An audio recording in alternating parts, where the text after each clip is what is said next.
Identity Office Hours, episode 34. Let me put the official Identity Office Hours hat on. And this is the best title ever. Fear not the rise of machines, for we have standards. Although I have to say, it makes me a little afraid because I didn't think about being afraid, but now I actually kind of am a little bit. So this is a really topical discussion, especially after IETF last week, and there was a lot of work that happened. So before we get started, I want to introduce our guests, and I'll start with Peter Kasselman from Microsoft, based, I think, in Dublin. Peter, can you tell us a little bit about yourself and your experience? Sure. So Peter Kasselman, I am a member of the Microsoft Identity team, where I get to work on standards and specifically workload identities, also authorization a little bit, but really sort of some of the most challenging identity problems in our industry today. A little bit more about my background. I spent about 10 years or so, 15 years previously at Microsoft. Took a career break in the middle, went off, did IoT things. And back at the dawn of time, my very first experience was as an electronics engineer. And ironically, my very first project, or my first project that I worked on in my final year at university, was an identity-related project. So that was kind of where I got hooked originally, using neural networks back in the mid-90s, can you believe it, to identify people based on their typing patterns. And so I was only 25 years too early. Yeah, so that's a little bit about my background. Yeah. All right, so, and I'm really happy to have Evan Gilman on, of Spiffy fame. But Evan, maybe you can tell us a little bit about your background. Yeah, I've done a little bit of most things. You know, I've done storage engineering, network engineering, SRE type stuff, regular sysad type stuff, you know, a little bit of it all.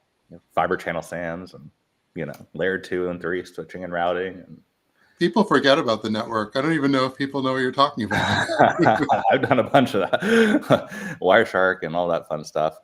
Yeah, so very kind of widely varied background in computing.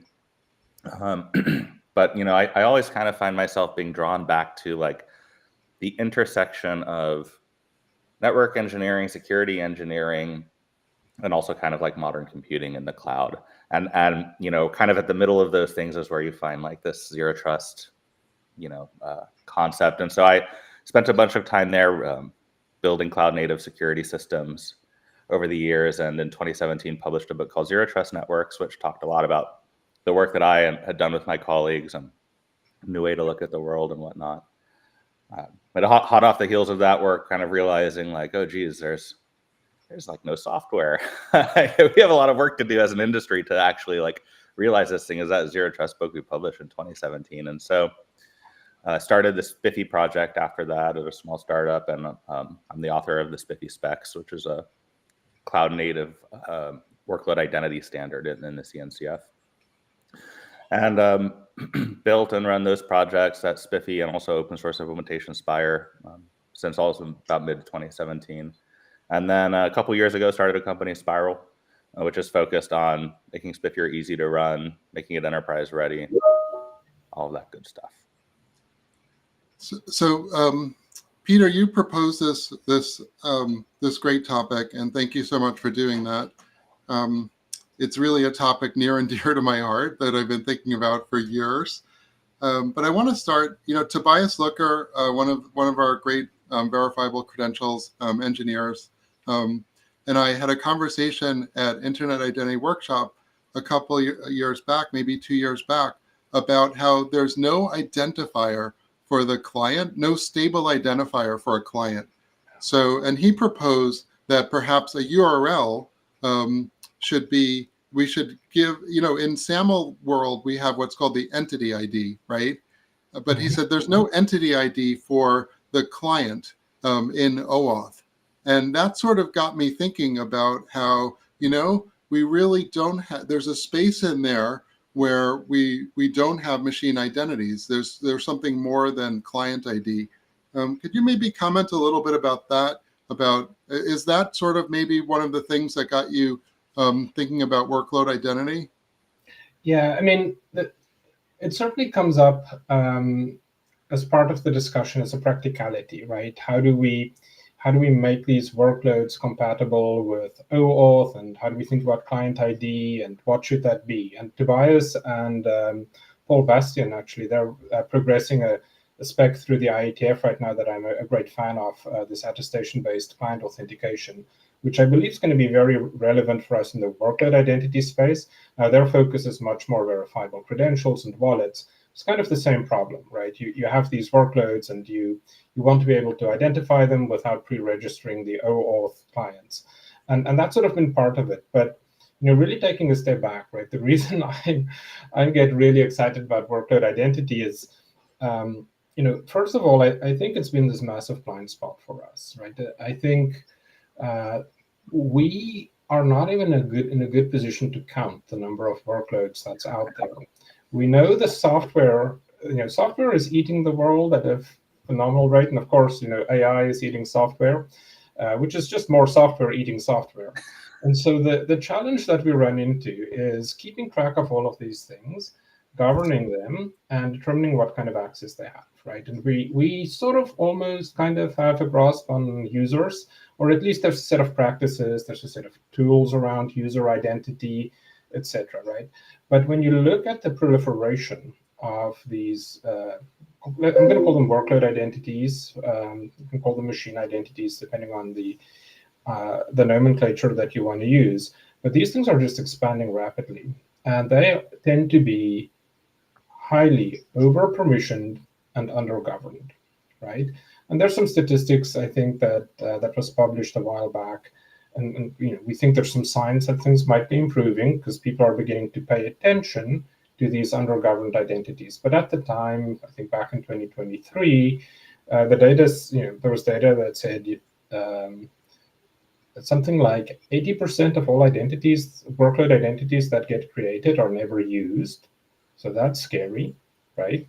And then the second thing is those that are used, they only use about 5% of their overall permissions that's granted, right? So and basically what that tells you is here are these under-governed because they're unused, and overprivileged, right? Because they use such a small number of the permissions that they're assigned. And that's a huge security risk, right? So that's already one problem. And and then it's sort of this sort of superposition problem. So that's kind of one thing. And then the next thing that happens is, oh, by the way, these things aren't just running in one environment anymore, right, or on one platform. And so with the rise of multi-cloud, again, numbers, whichever ones you believe, there's numbers around, let's say, 85% of customers are running on multi-cloud environments. Some people challenge that immediately. They say, wow, Peter, you're completely confused. That's 100% of customers. And we actually find that we've even spoken to folks say, oh, yeah, I'm single cloud. And then a few months later, they come back and say, yeah, we've done this M&A thing, or we discovered this team somewhere in the organization, and they're running on a different platform from us. And now we really don't have good ways to manage those identities. I think the other thing that's happening with things like AI, where the focus is shifting from sort of the infrastructure, but more to the application layer, right? And follow the GPU, that kind of thing. We're increasingly also seeing that applications are just being designed to be multi-cloud. And so what you then don't want is sort of the additional complication of, okay, well, I'm on 3 clouds, so I need 3 identity teams, and I need to govern these things that are hard to govern because of this third problem, right? Which is because of the lack of standards and the lack of commonality in how these things work, there is tools, but they're heterogeneous, right? They're not well connected. They're optimized often for user identity. And so you sort of need this sort of very sophisticated skill set, which brings me to the fourth problem, which is what I call expertise elsewhere, right? So there is this massive skill shortage in security and in identity as well. And again, there's surveys that will tell you about the many millions of open positions, right? And so, you have this massive explosion, complexity and multi-cloud, heterogeneous tool set, and not enough people. And this, by the way, is then sort of becomes really, and then you throw into that, it's like, Evan talked about zero trust. Oh, and by the way, if you believe that the key to zero trust is to sort of start clamping down and having less access for these things, right? Like, how are you going to do this, right? And this is kind of the set of the challenges as I see it. And of course, right, these things also have to be compatible with other systems out there, OAuth, right, which is widely deployed and so on. And so this really is a problem that is made for standards in many ways because of the shape of it, right? You've got this massive growth, you've got this heterogeneous environment set, you've got multi-cloud, you've got a lack of expertise, right? One of the great things about standards, if you understand a standard, like let's say you understand how OAuth works, you actually can use any range of OAuth solutions and solution providers, right? But it sort of becomes this toolkit. And you can go and you can recruit people who are OAuth experts, and they can read books about OAuth, versus the proprietary solutions, which is like, oh, well, every time you touch a system, you have to learn a whole set of new things.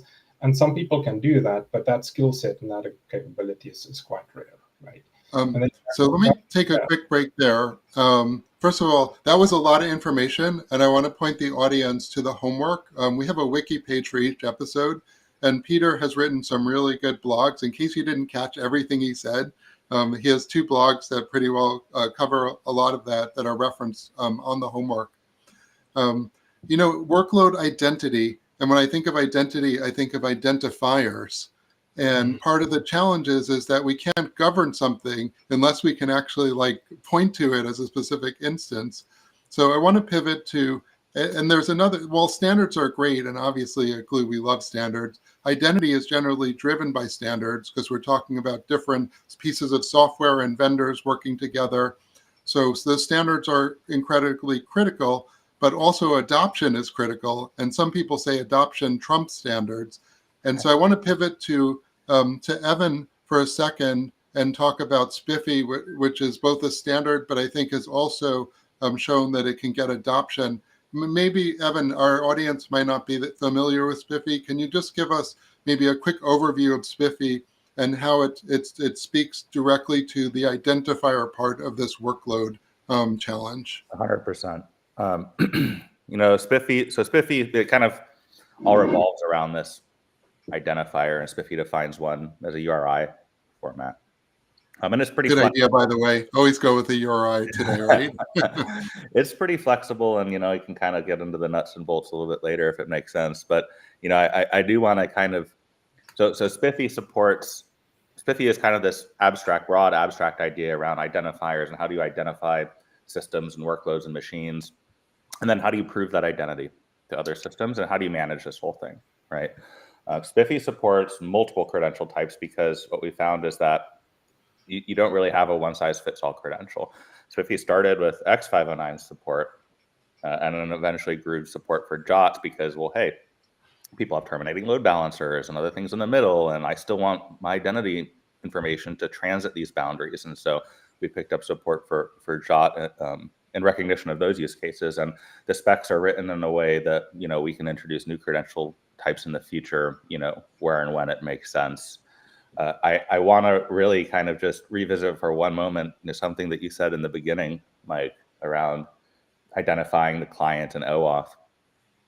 I had never heard of that or thought of that, and I found it very interesting because, I mentioned Spiffy started with X509, and okay, well, in the X509 world, we have kind of this web PKI and host name based validation, and it has the exact same problem you just described, except in a totally different ecosystem where, okay, the X509 ecosystem is such that when you dial a host and you match the name of the host that you dialed and the cert, and then it's good to go, right? Well, when you're doing mutually authenticated TLS, that server system doesn't have any host name that it's dialed. And so this or whole the client that's connecting to it necessarily, right? Doesn't have, because I'm connecting to a server, let's say my web browser, right? So I know the server's URL, but what's the URL of my browser? Exactly. That's what you're saying? Exactly. Yeah. Yes. And so this lack of client identifier also exists in the exact same way. And I hadn't thought of that. Interesting. And this was one of the big drivers of Spiffy was, well, hey, if I want to do MTLS and I want to do all this stuff, then how do I identify the client? And so Spiffy URI is set in a URI stand, and X509 cert, and there's some spec around how that's done. So coming from very similar kind of place that you've described, and since grown support for JOT and support that whole ecosystem and interop with OAuth and all this good stuff. That's the general idea, and I'll just quickly add that some of the big differences between Spiffy and a system like OAuth that's designed for humans is that Spiffy is designed to operate at system scale rather than human scale. So that means, you can scale workloads up and down very rapidly. There's no need for any kind of pre-existing secret we call secret zero. The workload just boots. Spiffy identifies it through an attestation system and issues it a credential without the need for any prior existing credential, which means less reliance on secret managers. Now the credential you're issued at runtime is a function of your runtime, the environment that you're in, as Peter was talking about earlier. And that credential is now based on an open standard and very durable and flexible. You can turn around and use that to call your vault. You can use that to turn around and call your cloud APIs, whatever you need.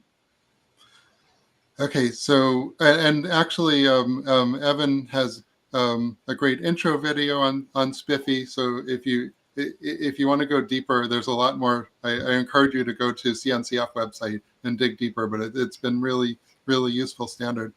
So Peter, I want to pivot back to OAuth a little bit. If you had asked me like last year or even a couple of months ago about workload identity, I would have said we already have that thing. It's called a client entity. Is what the WIMSE work group is doing, is it creating a new type of entity? Or is it giving us data to populate into the client entity to make the client entity richer? Or is that just my OAuth-centric view of the world? So let's talk about what is beginning to emerge in WIMSE, right? I think one of the things that we're seeing is the discussion about identity has very quickly turned into a discussion about identifiers. And unsurprisingly, it sort of very quickly went down the path of, actually, URIs, right? They're very, very useful for this. And then there's sort of also this discussion around, okay, credential formats and how can we evolve those things. And all of this, I think, we're trying to do in a way that is actually compatible with what's already there, certainly in Spiffy. Because, again, right, to your point around deployment, there's absolutely no point in coming up with some set of standards that is going to be difficult to deploy, right? And so we're really sort of looking at how close can we stick to the Spiffy sort of paradigms, keep those deltas really small, and really address the gaps that, things around, okay, how do we do proof of possession? How do we do transaction binding, right? How do we prevent these bearer tokens that we have in Spiffy from being lifted and shifted, right? So like token theft has been really a big challenge. And if you think about overprivileged identities that is undergoverned, token theft or identity theft, right? If you can get one of those workload tokens, man, like that is a huge risk. And unlike the X509 SVIDs, right, which has a key bound to it, and there's a proof of possession and a mutual TLS session that you can set up, with JOTs, these are just bearer tokens, right? And so we really need to do something to get parity between these mechanisms. How does that work with OAuth, right? Could these WIMSE identifiers or Spiffy identifiers, these URIs, could they be used as client IDs? Sure. I think one of the things that is still open is how do we, thinking about that in terms of registration. And I think that's part of the work that we need to do. There's a BCP sort of beginning to touch on okay, so how do you use these workload identities and workload identity credentials to obtain OAuth access tokens, things like that, right? So we're sort of in those early stages. But I think there is sort of, this is also why that work that Paul, Bastian, and Tobias Luker are doing is so interesting, is we could potentially, with Spiffy, there's this concept of attestation.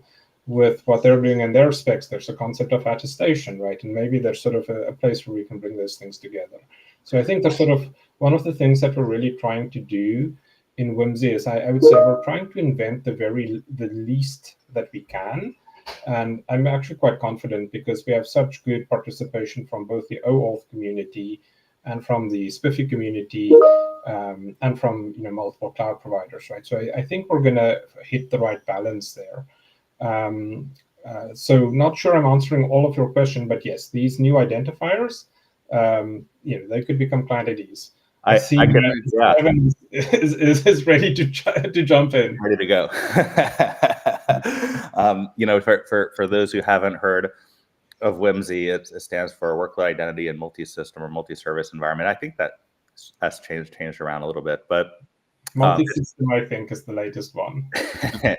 It's an IETF working group focused on this kind of world of workload identity, right? And from my point of view, sometimes people ask me like, "What's the deal with this WIMSE thing?" Like, we already have Spiffy, and it's like, yeah, we do, but there's still a lot of work to be done, and Spiffy really tries to leverage existing works. That's why we use X509 and we use JOT and we leverage existing specs and ecosystems for the same reason Peter was just saying, that we don't want to boil the ocean. Nobody will be able to use this stuff, right? And it's really kind of been in the adoption of JOT flavored credentials that we can see all the shortcomings that Peter starts to mention, right? X509, you have the private key component, but can I just ask you one clarifying question? Sure. So one of the limitations I would see of X509 is that if I'm making an MTLS connection, then I can do a proof of possession and prove that I have control of the key.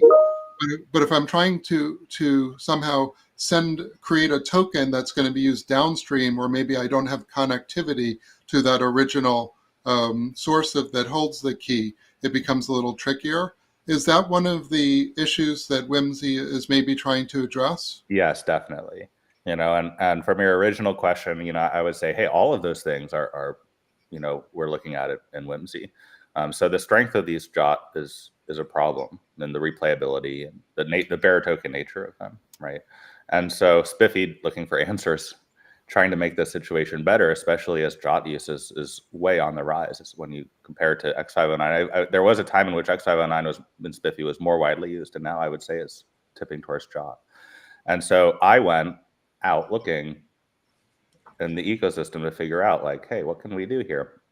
Peter pointed me at a spec called Depop in OAuth, and I was like, this is great. This would solve so many problems that we have, right? And the hardest spec in OAuth. Nice job, Peter. Give him the hardest spec to read. I didn't think it was that hard, but and Evan is well up to it. Like it's not a game. I looked at that and I was like, this is great, except when I take that and I try to apply it in workload land, it kind of falls apart because it's tied at the hip to OAuth. And a lot of these workload systems they have JOTs, but they're not speaking OAuth strictly, right? And so there wasn't really this easy kind of pick it up and use it. And this was the first part of a fairly long journey of, there's a bunch of work going on here that we could leverage, but it's not quite being done in the right way. And we need to have broader conversations about the application of these technologies and ideas in workload land specifically, and how that works with, OAuth and the rest of the human ecosystem. And so there's definitely this, hey, how do we shore up JOT security? How do we do proof of possession on this stuff, especially when you don't have bidirectional communication, like you mentioned? And then there's also the, whole deep rabbit hole of topic on kind of attributes and, how do I do rich authorization on these things and collect and transmit all of this stuff. And so there's just a big grab bag of work to be done there. And I think the WIMSE days are still pretty early, but as evidenced by kind of the number of drafts flying around, you can really feel just how much is there. Peter, can I ask you, Evan mentioned, or I think he mentioned, or you might have mentioned registration. And it's interesting because, I think that one of the features of OAuth that I think people tend to forget about is the use of the potential use of software statements, of how we need something there to seed if a workload is going to register or somehow make itself known. There needs to be some type of registration process there. But to kick off that registration process, maybe it needs to present something that says that it's an authorized workload. And I think software statements is an interesting solution for that. And we use that a lot at Glue to make an in-between state between client registration that's totally open and client registration that's completely manual. But maybe I'm putting you on the spot, but do you have any thoughts about how does this registration bootstrap process work for a workload? Well, it's an interesting model, right? I think, and Evan, you can probably chime in and talk a little bit about how Spiffy does attestation, right? But I think that process whereby there's a certain amount of trust that you build through an attestation process to boot up and provision the Spiffy ID and the credential on top of that. Now, if you think about that, that credential now, depending on your attestation attributes that you were looking at, right, which could involve checking out the SBOM, which Kubernetes pod or node are you running on, network addresses, down to TPMs, right? You can sort of look at all these things, and then I think it sort of becomes a question of policy, right? And so there might be sort of the equivalent of the software statement. It becomes this equivalent thing as say, well, this credential that I got, right, and this is part of the work that we still need to go do. Here is a Spiffy credential, a JOT or a cert, right? I know that could not have been provisioned unless all of these attestation requirements were met. And therefore, I'm going to put a certain amount of trust in that, right? And so I think when it comes to that registration piece, I think that's kind of an equivalent maybe, or another way to think about how you build, because really what you're trying to figure out is, can I trust this client in this OAuth flow, right? And so the software statement is one way to do that. Maybe the quality of the credential that's being presented, right? Maybe if there is attestation keys that can sign over those things, that's another level of trust that you can build on top of that. I think there is sort of, one of the things that I love about Spiffy is how it really solves this, secret zero problem, right? It solves the bootstrapping problem, and I think we should think about how we leverage that. So that we don't have to do all these additional registrations, right? And so that might be, I'd say, analogous to that software statement. I think there's things like that we can go do. We should go do, especially if we operate at scale, right? Evan, yeah. Oh, sorry. Well, let's let Evan take a hack at this one. So the attestation, in my understanding, is the piece of software, the workload, is going to say some things about itself. I have a certificate signed by this trusted source, let's say, or I have an IP address, or I have I'm running on this piece of hardware or this network.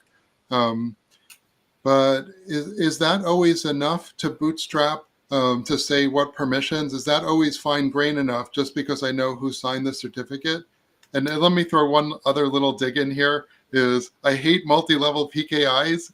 Are we really going back to multi-level PKIs as the way that we're going to convey trust? This is a very good question. So the interesting thing about Spiffy and this kind of secret zero bootstrap space in the Spiffy solution is it doesn't require the workload to really do or know anything. So it is not actually the workload that says, well, I have this thing or that thing. The workload just pops up and says, hey, I'm here. You tell me who I am. And Spiffy has a bunch of out-of-band attestation magic to go and make measurements of that software. So, we can understand, what's the SHA of that binary that's asking for this thing? What machine is it running on? Can I call AWS APIs and confirm the instance ID of that machine? Can I do a TPM challenge and know what EK key is living on that machine? And there's this whole kind of flexible framework that goes out and takes these measurements in a highly automated way. So the workload actually doesn't engage in any of this stuff. It just says, hey, I'm here. And then the Spiffy implementation takes all of these measurements, and then the union of these measurements, policy is applied, or registrations are referenced, other things like this, to determine, okay, I know who you are. You're workload Alice. Here's a cert, here's a jot. Now you can go and use this thing. So we don't, in the Spiffy model, the workload is completely untrusted. We don't rely on it for anything. So that's the first piece. And then the second piece about multi-level PKI, that's another interesting thing, because Spiffy PKI is kind of a bit different than traditional PKI. And one big way that it's different is that Spiffy supports root rotation fairly dynamically. So, when a workload comes up and it attaches to the Spiffy infrastructure, it's not just its cert and jot and its own identifiers and credentials it's getting. It's also getting the root keys and bundle material, so it knows who it should be trusting outwardly, right? And this includes CA certs. And so Spiffy deployments tend to not be as complex in their PKI tree. They support rotation at the root level all the way down in a highly automated fashion. And Spiffy also includes this concept of a trust domain, which is kind of like a security namespace. And it's built right into the Spiffy ID. And nominally, each one of these trust domains or namespaces actually is a different PKI. You'll have a separate set of roots for that. And so you don't end up with like this giant honking PKI infrastructure. Instead, what you end up with is kind of smaller, more manageable ones where roots are traded in between when and where it makes sense.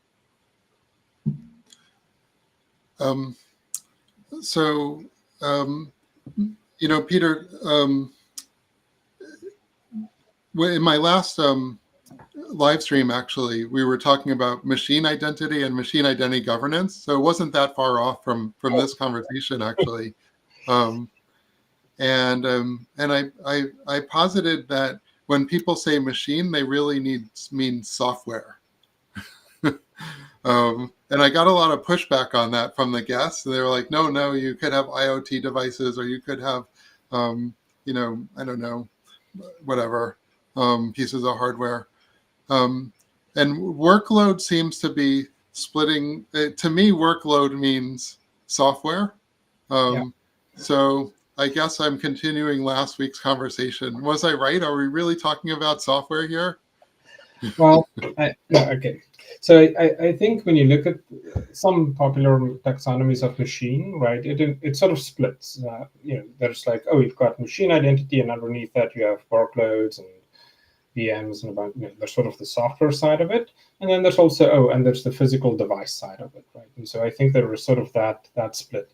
The area that I am most focused on, the area that I'm most concerned about is the workload side, because of just the sheer volume and the proliferation, right? And the kinds of things that these workloads can have access to, and this pervasive over permissioning. That's not to say that the IoT problem is not also a problem, but there are tools around device management, right? We've had things like Intune, and there's other products out there that does. And the IoT device is inevitably talking to a piece of software that's doing something. And like IoT device is a relative term. Like, so I spent some time in that space, right? So for some people, the IoT device is a turbine spinning. Like, that's an IoT device. That is a big thing with a lot of software, right? And you really want to worry about the workloads that's running there as well. Similar problems. And it's not uncommon these days to see that conversation sort of popping up in the OT space, where folks have, they're running various workloads on Kubernetes in a factory, closed off from the rest of the world, maybe not. But you are right? Every IoT device has a software stack, and it's a big part of this as well. So, and these lines sort of blur a little bit, but I think the IoT devices, I put it, there are I'm more optimistic about the amount of governance we have over devices than we have over workloads at this point, right?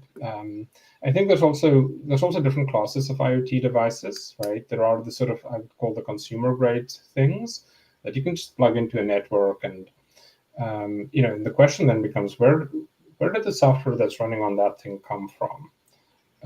There's a whole sort of supply chain question that pops into this equation.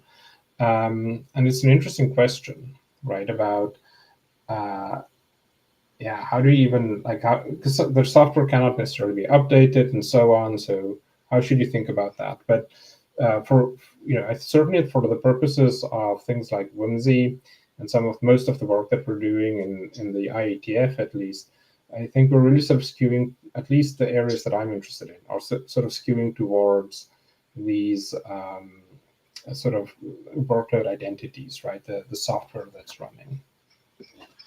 I want to pivot back to I was gonna leave the PKI conversation alone and try to get off of it, but now we're just gonna pivot back one more time. It's almost like using X509 was sort of I feel like going out of favor a little bit in the identity federation community. I think there were fears about over reliance on X509, but then we saw a lot of really cool X509 applications.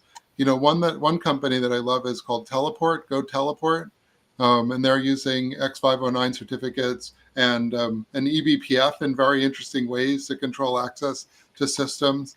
And when I looked at Spiffy defining an identifier for a workload, but then putting that identifier in an X509, let's say, attribute, and making MTLS a little bit easier. And anyone who's suffered with MTLS, like any help we can get in MTLS is greatly appreciated. But maybe one last conversation about X509 here. Evan, I'm sure you get this question a lot. Any thoughts about, I know you said, well, you're supporting other credential formats like JOT and JWT, but any thoughts about like why X509 is still important and maybe like the future trajectory of X509 for machine identity? Yeah, I mean, I mentioned Spiffy started with X509, and the reason is just because it's a way more robust, it's not a bearer token, right? That was the reason we started there. But also, we could have invented a new X509-like thing. But going back to the earlier conversation around, well, hey, like all the world's software already knows how to work with this X509 stuff. And so if we can leverage those validators and existing code paths and ecosystem, but with kind of a different flavor, maybe we can leave a lot of the trouble at the door, right?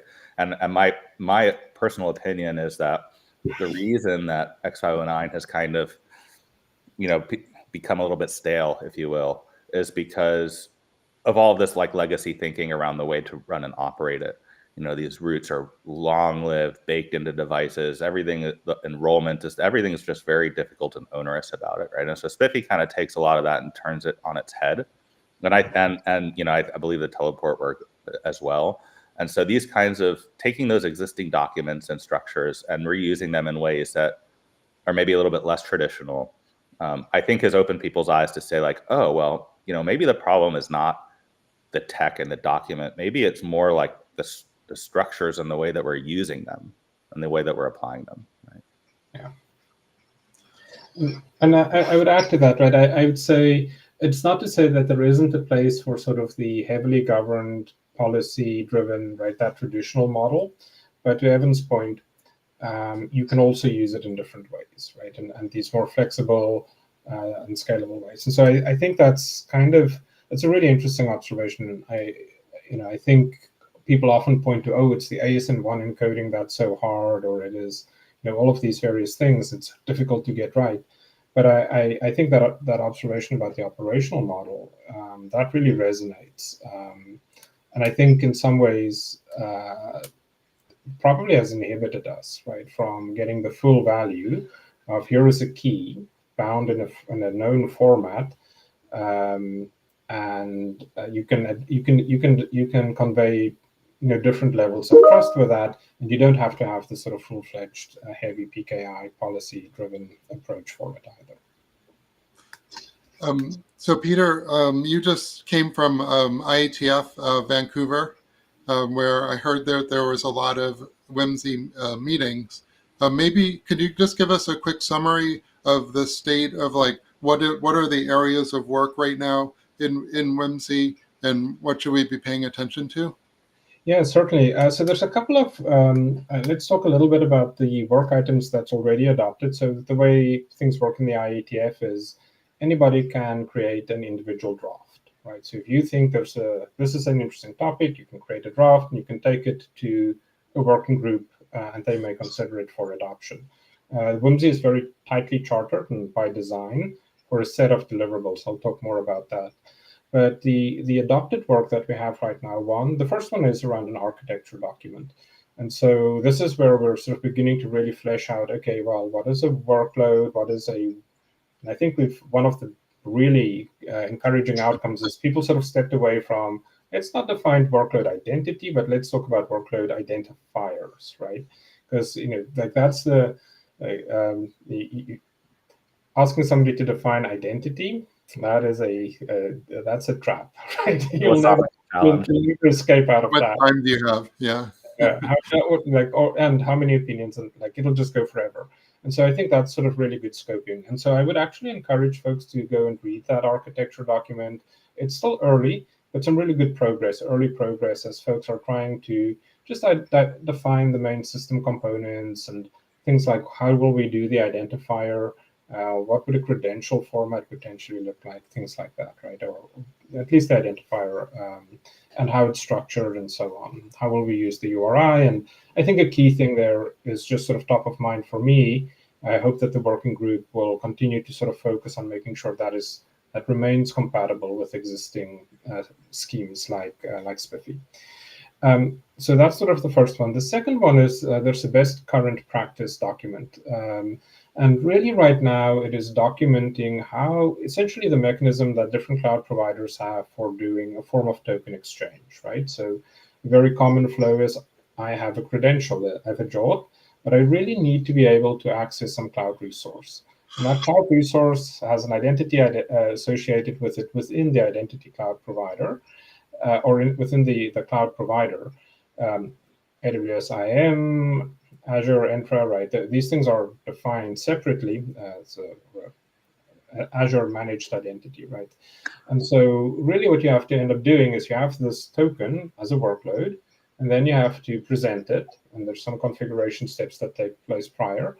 So you present your token, and then there's a token exchange that happens. The authorization server checks it and says, oh, you're a federated there's a federated identity credential that's been configured, and here is your access token, right? So it's sort of this token exchange thing that happens, and all the cloud providers do this slightly differently, right? So one of the things that this VCP is doing is trying to document some of that, just as a place to start, right? That we have this, and then I think there's some discussion right now around, okay, well, is that really best practice, or is that really just practice, right?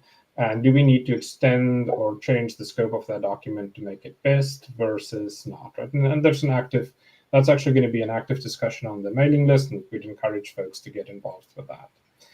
Then the other two things that happened was we introduced, we had two design teams. I see pigeons, so I'll hurry up. We had two design teams, one focused on service-to-service security, and that team has done an absolutely wonderful job as well in just defining, again, things like a token format, a depop type. Evan spoke about that earlier, but a depop type sort of transaction binding, also an HTTP type transaction binding, or header HTTP signature type transaction binding, and then also with the network layer, right, an MTLS one. And that document right now is out. There's a working group call for adoption, and so we want to turn that, or the call is out to see if there is appetite to turn that document into the basis of a working group item. And again, I would encourage anybody who has an interest in this, please read the draft. Give your opinions on the list. Around the 12th of August is when we're going to count and say, okay, this is the story. And then the other set of work was around transaction tokens. not transaction tokens, token exchange within this sort of workload microservices environment. And so this is transaction tokens maybe fit with that, but there's sort of this idea of maybe it's really a token translation that happens, right? Because sometimes you lose things in translation. So right now there's a document that sort of lists out requirements and sort of a skeleton of the start of a draft. And I think there's also sort of a call out on the list as to say, well, is this the direction we want to go? It's not a call for adoption, but just directionally, does the working group feel like this is a good direction? And again, encourage folks to contribute. And the final thing that came up in Vancouver, which is not actually something we're chartered for, which is the the discussion around authentication levels for workloads, right? We have AAL for user authentication, but we don't really have that equivalent for workloads, right? So there's going to be a discussion on the list. Is this something that we should consider? Should we go and recharter? Is this something even for WIMSE, or should this be done outside of WIMSE? But that was the other really interesting thing that came out of the WIMSE meetings. Well, thank you for that rehash. Last thoughts, Evan. We're a little over time, but that's okay. This is a really deep conversation. We can't really we can only scratch the surface here. But any last thoughts, Evan, before we call it? I mean, I think we've made a lot of progress in the last 5 years or so, with Spiffy and others. I think there's still a lot of work to be done. I can really feel the energy in WIMSE. There's all kind of the smartest people in the world in these domains participating there. So I'm pretty encouraged by the engagement that we've had, the conversations that are happening. And I'm fairly optimistic that, if we come back here in another year or 2 years' time, I think we'll have a lot more answers than we have today. Cool. Well, so next week we have, next Tuesday, we have a conversation on open banking, which is still happening and provides a lot of great lessons in all areas for how you manage trust and identity. Really, open banking tends to be at the forefront of some of these issues. So please join us on Tuesday. Please follow the live stream on LinkedIn. Hit that little follow button. We're trying to get to 1,000 followers, so LinkedIn will trust us more. And I thank you, Evan, first of all, for joining us. It was really exciting to have you on the show. Thank you for having me. And thank you, Peter, for joining us and suggesting the topic. My privilege. Thank you for having us, for sure. And we can continue this conversation on LinkedIn, on the episode page where they actually play the stream. If there are any questions, please post them there, and we can continue this conversation after. Thank you very much, audience, and we will see you